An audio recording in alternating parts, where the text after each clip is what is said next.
最近有一种想看流水席，婆婆哭起来了。就是我在第一次播完我的收视还不错的时候，我在跟慧玲姐讲，我说这个很像就是你喜欢金城武，然后金城武打电话给你说他也刚好喜欢。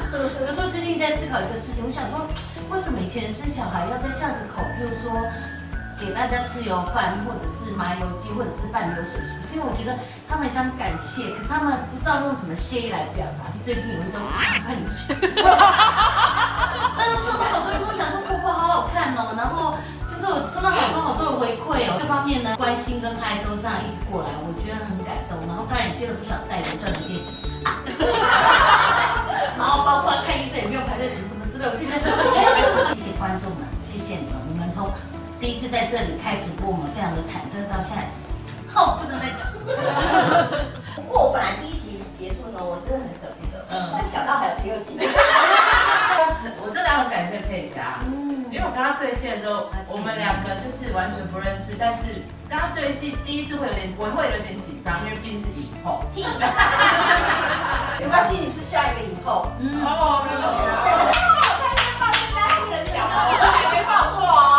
你知道我刚看杨明辉的时候，其实我觉得，因为杨明辉全身穿的就是最近我刚离开的好朋友的这个品牌，我就觉得其实很多人对深爱可能会看得很重，但我觉得离开没有什么真的离开，它一样存在，也许在某个星球，就像最后的阿信，我觉得他是有伏笔的，我并不觉得他好像真的离开我们，所以这部戏给大家很多的希望，就是结束没有真正的结束，就是在每个人心里都有一个他认定的东西。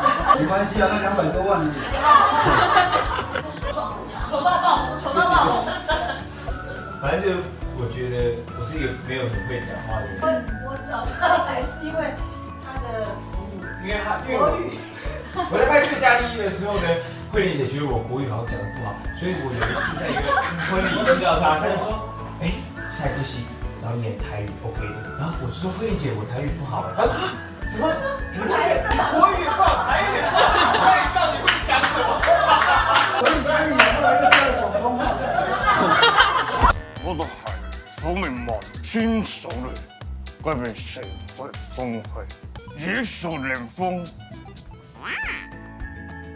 我要特别谢谢小美姐，心玲姐对那个表演跟那个戏的那个爱是好细腻啊！所以我们